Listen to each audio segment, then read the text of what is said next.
Hi you guys, welcome back with me again in this channel. So on today's tutorial, I'm going to show you how you can uninstall programs in Windows 11.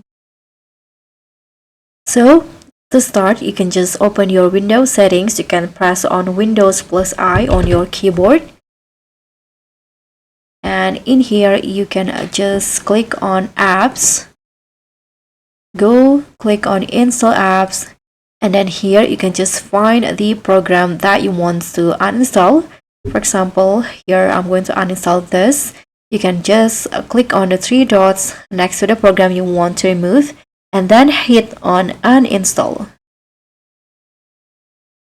Click on uninstall again to confirm. Now the apps will be uninstalling, and just like that, the programs or the apps has been uninstalled from your computer. So that's all from me. Thank you so much for watching. Don't forget to like, comment, and subscribe. Also click on the thanks.